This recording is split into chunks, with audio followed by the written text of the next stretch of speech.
Hello, and welcome to an adventure like no other. Far more than what you have known, there is something far more to be known than you can ever know. And it is all about you, the real you, your real awareness with your intuitive senses. You were never taught that the real you, your real awareness, is operating 5 bodies in cause and effect, restricting creation. You have been taught to think that you are only a one-dimensional human person, with a mind and emotions, and with a very short lifespan on this planet Earth.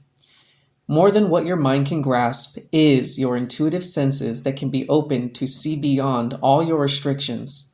You have always had an opening to see beyond what you have known, and this has been purposely kept from you, and this is where you have heard rumors and stories about your nightly dreams.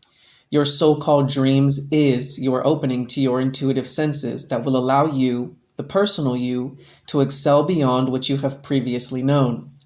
Everyone has intuitive senses, and very few people take advantage of what is possible by recognizing something more than their mind can understand. Creation has its place for all of us, and then there is all life, which is far more than anything than what can become with creation. Everything we experience is necessary for us to survive with whatever we choose and decide our life to be. New Kevin Smith is the great witness to something more than what can be taught and learned in any school. It can be so that when anyone first listens to Kevin's intuitive side experiences, also known as real side experiences, from what their personal mind has known, Kevin's manner of expression will at first be rather different to comprehend. This is where this introduction and reading the new books and Facebook groups will help. Have fun deciding. DUANE the Great Writer and Seer. This real side experience would begin with my being in the company of my mother, although impressions suggested she was a real guide assuming her outward form. It is a standard that the real guides rarely present themselves as they are generally depicted on the new book covers, etc. In my experiences, they have a tendency to adopt the exterior guise of my grandparents, or on occasion my brother or auntie. Through their actions, is it relatively apparent that what appear to be on the surface family members are in actuality the guides, though this can be determined beyond a doubt through the real awareness impressions.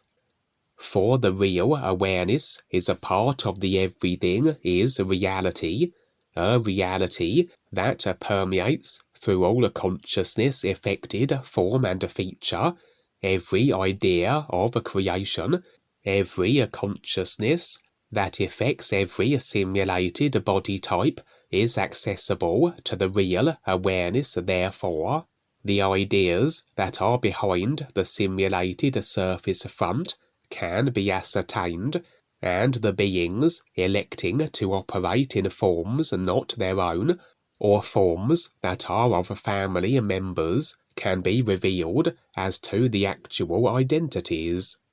The real guides will have a certain all-is recognizing signature, a particular essence about them that the real awareness can determine, that which can't be faked, and generally then the personal self will be afforded these impressions, verifying that the individuals in the forms of our family members in our experiential midst are indeed the guides, as we had suspected based on their behaviour and actions. For the guide in my mother's form had sequestered a vehicle, a van, from another individual, that would seem as though on the visual literal surface that she had stolen it. The individual whose van it was seeking his stolen vehicle, but the guide was adamant in keeping it from him, and indeed would surrender it into my hands, and where I would park it in the street that contains my physical level house. Symbolically, any vehicle on the real side represents an idea, And were we to find ourselves within the vehicle, this reveals we have agreement with the idea, be it an idea by our own creative hand, or an idea as created by another. Either way, to embrace an idea, we will be the effects of whatever its nature happens to be. And in this case then, this particular individual whose van we had pilfered was in his initial stages of deciding to set intent with the recognition of the all-is to begin his process of awareness as impressions revealed. The van then represented an idea, one that wasn't especially conducive for his awareness process at that moment, that although we are the deciders of the effects we generate for ourselves, and the experiences we then must endure, where an individual is overall sincere with their intent of recognizing the true reality, the guides will oftentimes step in and remove certain idea agreements, certain tap lines that such individuals early in their awareness process stages may not recognize as being debilitating. Although, if individuals are adamant where their restrictions are concerned, the guides can't prevent them from remaining limited by the ideas they embrace. In this case then, the guide had removed a certain limiting idea agreement tap line from this individual, represented by the van, but an idea that was still held dear by said individual, hence it remaining as opposed to, say, dissipating, releasing it into the all-is, as DUANE puts it, and where I had as though the keeping of the idea, parking the van that represented it outside my house.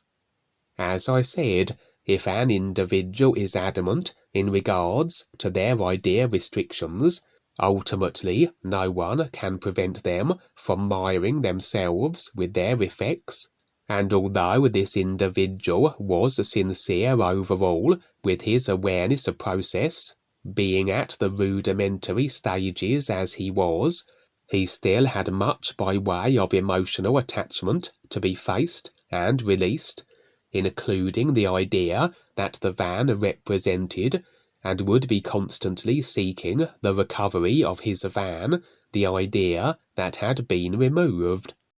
At one point, necessary was it for me to relocate the van, as the individual and a group in association with him was closing in on its current location, my street, but unfortunately I would be witnessed by one of his associates as I moved the van to an adjacent street.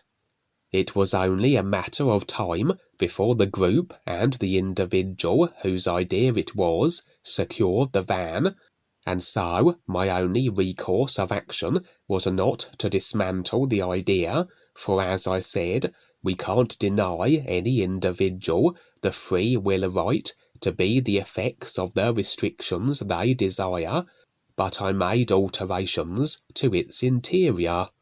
Overall, it was the same limiting idea, its exact nature never revealed, but I had adjusted it, that the idea was as though infused with ideas that were of an awareness of beneficial nature, the equivalent of not denying a child a bag of sweets, but ensuring they consume it in conjunction with a healthy salad. Ultimately, the individual and his group would descend upon my position and accuse me of the stealing of the van, the idea, and I would have no choice but to relent. For the individual, as we all are, is the decider of the restrictions he chooses to embrace, and I would surrender the van into his possession, but with the modifications, the beneficial ideas, now as a part of it, that would take the debilitating edge off the nature of the crippling and limiting idea that he was so very emotionally attached with. Overall, he had set his intent with the all-is, but he had much by way of a process and the personal self to get through.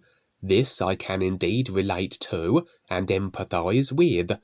He was a human, as were his associates, a group that very likely would also be undergoing their own respective awareness processes, as they rather were inclined to follow the individual's direction and lead, and perhaps a group then that will make its presence known at some stage on the physical level. The scene would switch, and where I would be in my recreated physical level house, which symbolically on the real side represents the consciousness. That which the house contains and comprises of will be a reflection of our consciousness design, every idea, agreement, and attachment that is our consciousness construct. Where these ideas may be positioned within the house reveals as to our being conscious of them or not. Were we to find the simulation of these ideas, features, and body forms within the storage and less frequented house areas, the closets, the basements, the attic, this would represent these agreements and attachments being more subconsciously placed, the ideas we are unconscious of as to their presence. And indeed, the back gardens of our recreated houses tend to represent also the subconscious, and it would be there, in the back garden specifically, that I would find myself. Suddenly I would be beset upon by a group of individuals, human in appearance, though clad in military garments and sporting very large and very impacting firearms. They would surround me, and levelling their weapons at my head, would accuse me of wearing a Superman outfit in public. A rather curious accusation, to be sure, and my personal self had no recollection of doing such a thing, physical level speaking, but there had been the occasion whereas I went about my various real side assignments and operations, I had indeed been wearing such an attire. This is, in fact, a relatively common expression of clothing as adopted by not only DUANE, but by the new friends also, as though a representation of the nature of our life and awareness benefiting actions and deeds. For indeed, the clothing we wear can also represent ideas we are holding to on the real side, and so indication of our intent can be determined by the garments we are clad in, and what can be a better demonstration of intent that is all-is orientated than the wearing of superhero clothing. The real guides not only will present themselves as family members, but have a penchant for adopting the outer guises of military and the police. For the kind of determination, drive, grit, and perseverance, as embodied by the military, expresses suitably the focus the guides have with the true reality, and of always operating in life-supporting capacities. Hence why the guides have a tendency to be clad in military fatigues or police uniform.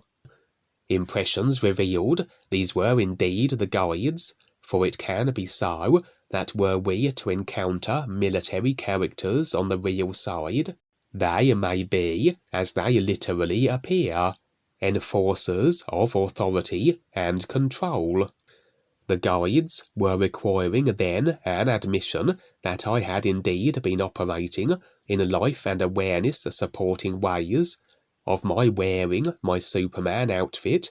Naturally, they would know exactly what every being in creation is doing, but it seemed as though they wanted me to acknowledge this. The personal self can take for granted the preciousness of the all-is we are seeking to support through our awareness benefiting actions, the personal self can become bored very easily, and perhaps needs reminding of the importance of that which the new friends are doing, physical level and real side. The sense was as though the guides were recognizing this in myself and were encouraging the rekindling of my realization in regards to my real side beneficial activities, the acknowledgement of my wearing of the Superman outfit. For indeed, I seemed reluctant to admit this, and the guides would thrust their weapons more menacingly in my direction. Though they were simply playing a role, a game if you will, there was no intention of malice or harm. I rather elected to be a little mischievous, and continued to deny my wearing of the Superman attire, despite the dawning realization and recognition of what the guides were trying to achieve, and they would escort me inside my house, and into one of the bedrooms within it on the top floor. They would now intend to present evidence of my indeed wearing the Superman attire, as apparently I had been captured on film doing just this, and would unpack a rather antiquated projector by which the footage could be displayed. I would be interested to see what would be revealed, and elected to construct the projector, remarking that it was of a similar design as the one my grandmother used to possess on the physical level. Before I could put the projector together, we would be interrupted by commotion occurring somewhere in the house. The real guides, the military characters, would suggest we resume the footage unveiling at a later moment, as this new developing situation required immediate attention. The house would now fade, and the military unit and myself now would be stationed in a very vast building. Rampaging through it would be a creature of some kind, bent on a destruction of any body form entering its presence. Impressions would reveal that this was a body form of a particularly destructive drive, and a body type that had been developed, that it was as though the perfect killing machine, as it could alter its form at will and was virtually unstoppable. As the deciders of everything we experience, despite the power and capability of other body types, that they can impact me adversely is according to my having the ideas that this can be so, the agreements installed in my consciousness. For in the absence of the ideas that another can harm or destroy me, then this cannot be the effected simulation as shared between myself and this other, despite the best efforts of another to do just this. This creature was some kind of creation, a little like, say, Frankenstein's monster, that through whatever means and mechanisms had the agreements on a vast simulator scale, that it could effectively be the delivery means of the eradication of practically every and any body type it came into experiential conjunction with. It seemed crazed beyond reason, hell-bent on the destruction of others, as though this were its consciousness-programmed function. It was a body form where the secondary personal self had been established, and this then was just the nature of its particular consciousness drive and inclination.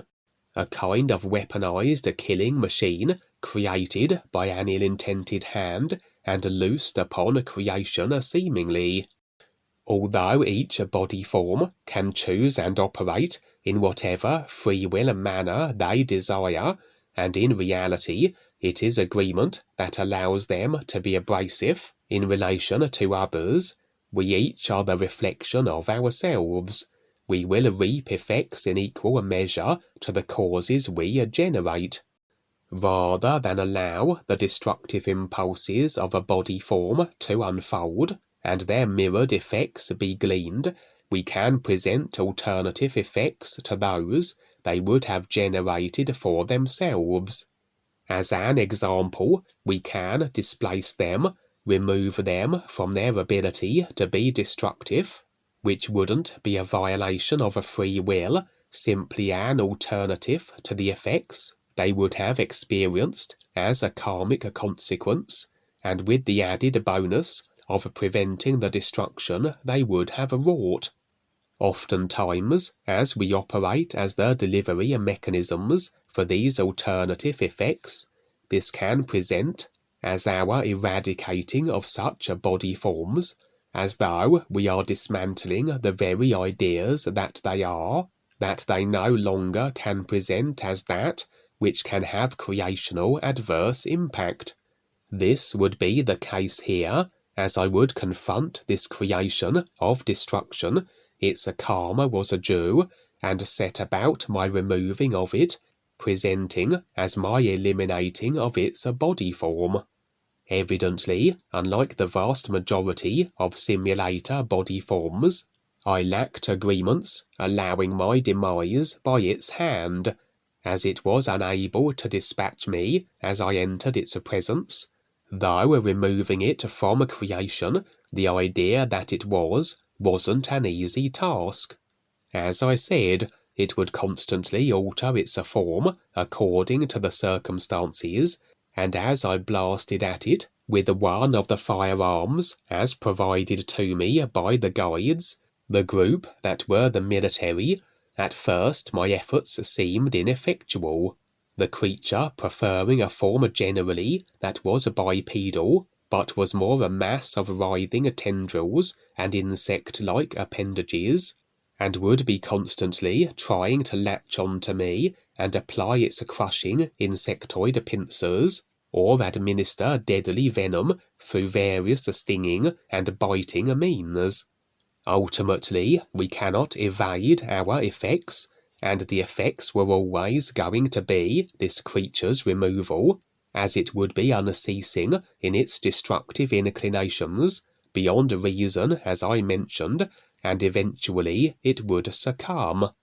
That as projectiles can also represent ideas on the real side, my projectiles symbolically represented the idea that was the creature's effect karma of being removed, and inevitably these were ideas the creature had to take on, that the projectiles hit home and bring an end to it, as had been in actuality decided by the creature due to the causes, the destructive actions and adversity it had perpetuated for the longest time. The scene would fade, and presented would be a planet within a dimensional realm that, based on its visual appearance, reminded me a little of the Flash Gordon movie, where Ming the Merciless is played by Max von Sydow. For indeed a number of species coexisted in this creational position, humanoid, but with variations that made them rather apparently alien in relation to the human body type, and a variation of a feature that presented a segregation of species, though existing in relative peaceful unity. Within this dimensional position was what I can only describe as a Doomsday Weapon, a device of such a devastating destructive capability it could wipe out not only planets, but entire creational regions and even dimensions. Impressions indicated it was very ancient and had been constructed eons ago for the purposes of presenting as the ultimate deterrent, suggesting a time when war was of a particular that required was the manufacturing of such a weapon as though as the only means by which a conflict could be drawn to a conclusion.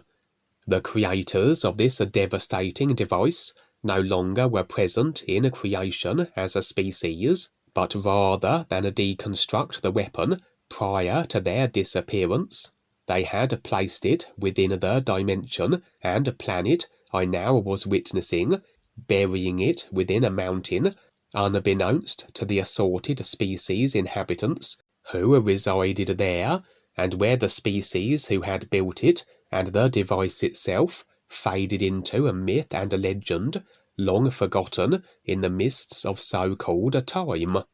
However, a very powerful and ill-intended dark force black magician had stumbled upon the rumours of the ancient weapon, and through a painstaking research and exploration had determined the location where it had been concealed. He had travelled to the planet where it was hidden, and located it within the mountain where it had long ago been buried, and it now was in his possession. The weapon was not one that would be human, personal, self-relatable. Its appearance would be such that it would not even have been recognizable as a device capable of bringing about the destruction that it could. It was visually indefinable, given the personal self-references I have available. Such was the particular technology it comprised of.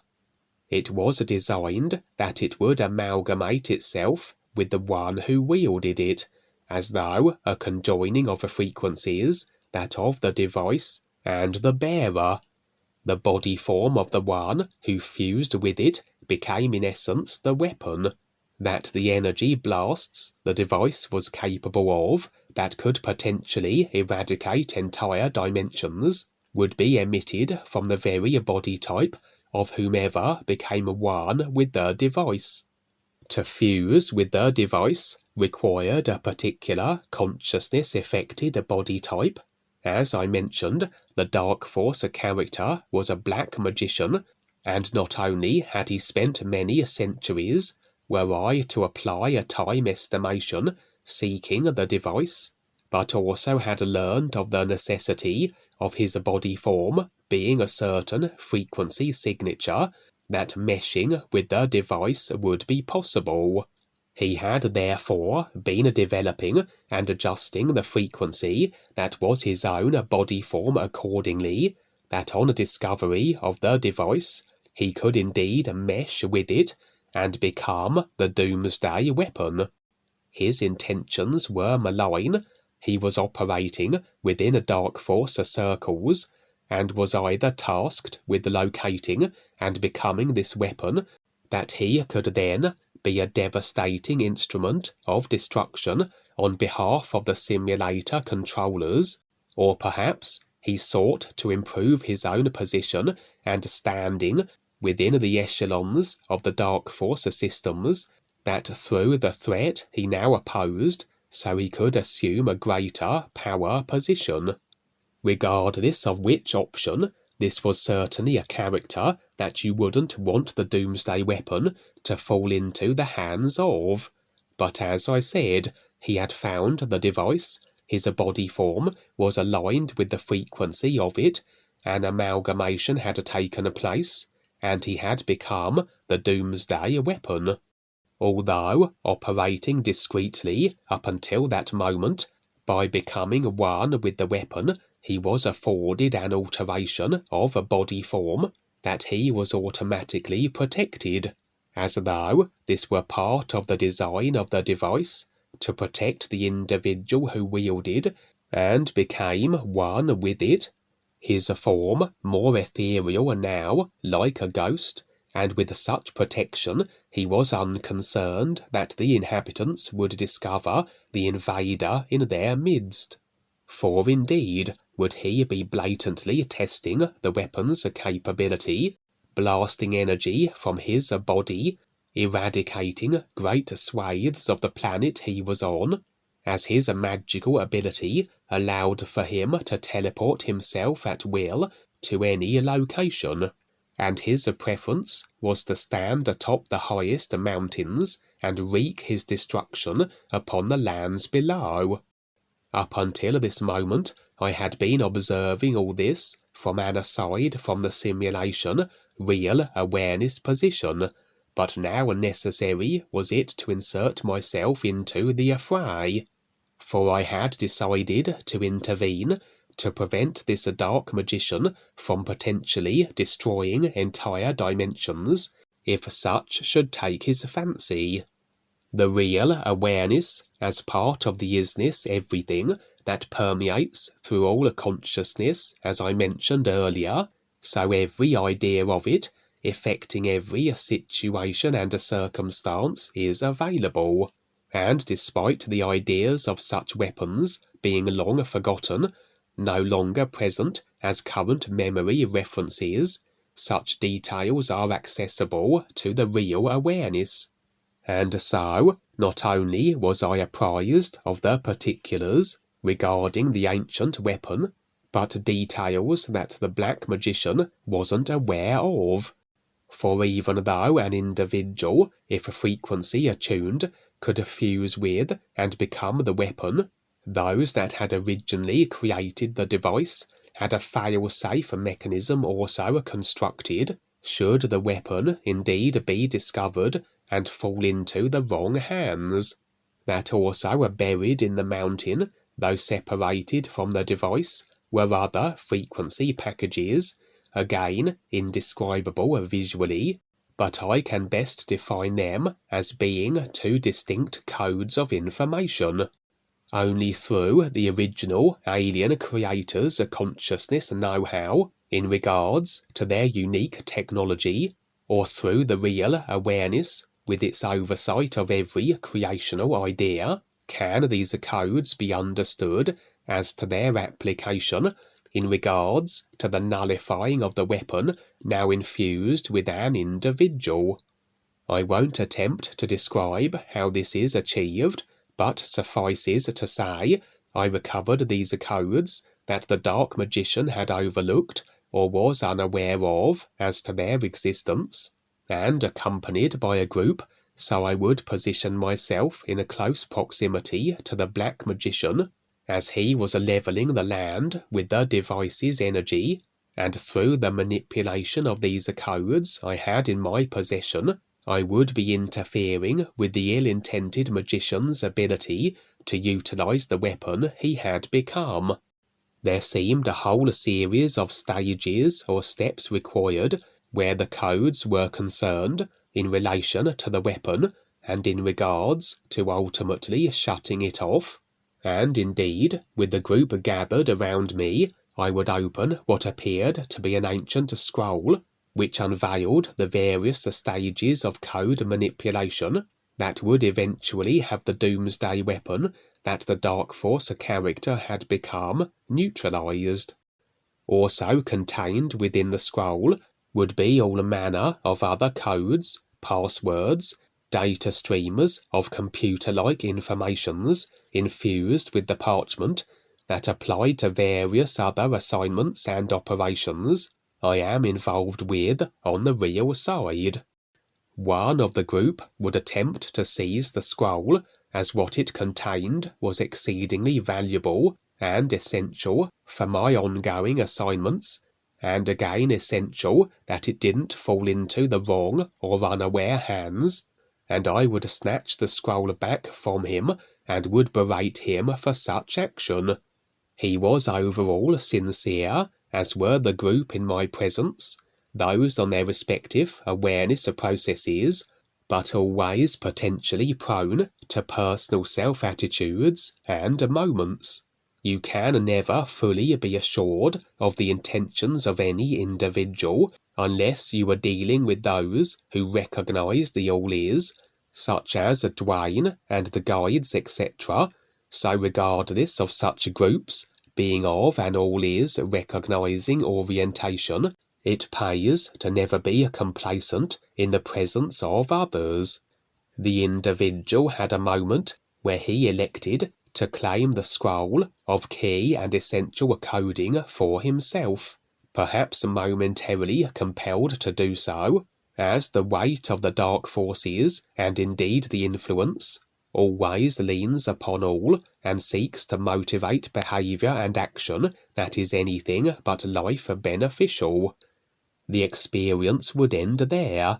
As I said, I was in the process of shutting down the black magician, that when my manipulation and application of the two codes was complete, the weapon would be nullified, remaining a part of him, yes, but no longer functional, and he would not present as the destructive threat to the creational simulator that he intended to be.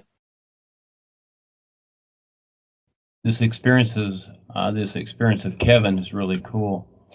And there's one part there that he goes into the backyard, his backyard there, and meets another creature. Well, there's an old movie called Forbidden Planet from the 60s.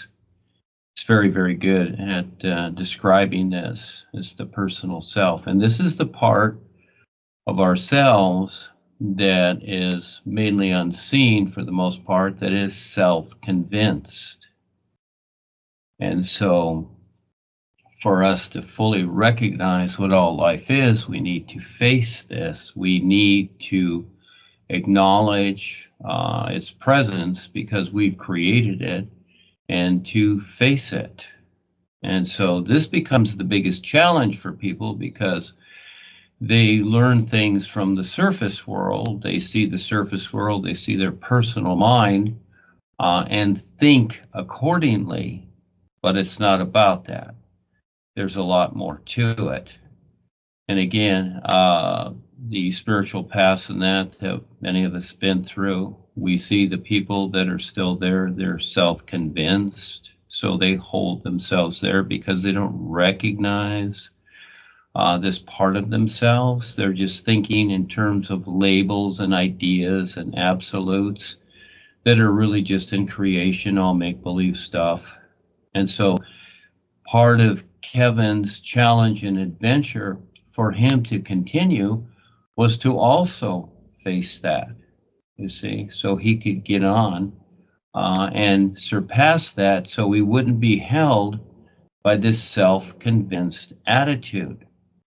And this is where many people come and go from what we're presenting, because it's not about any of that. It's learning to see what's really taking place throughout all of our being, all of things. And we need all this experience too as a reference. It's very, very important. The deception and everything's going on.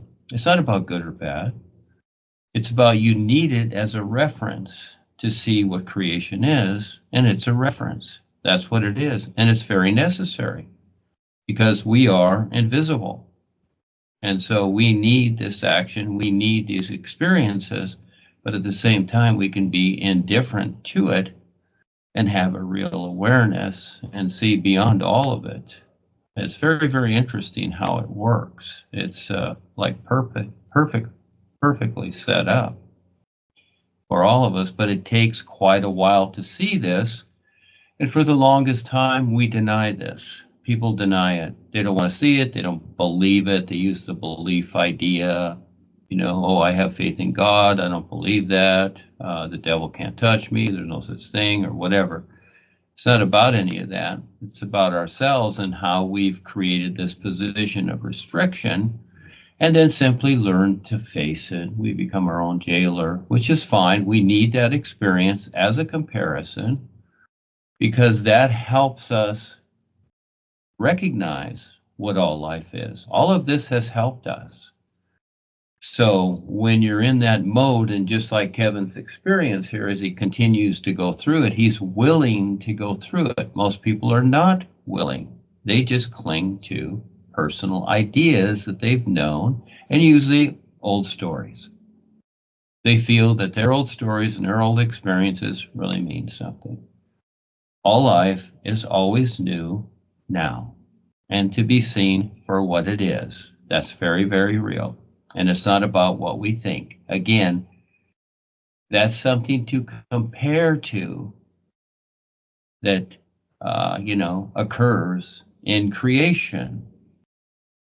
And so it's very, very interesting for a person to be able to actually recognize this true reality in comparison to what they're experiencing with their five bodies.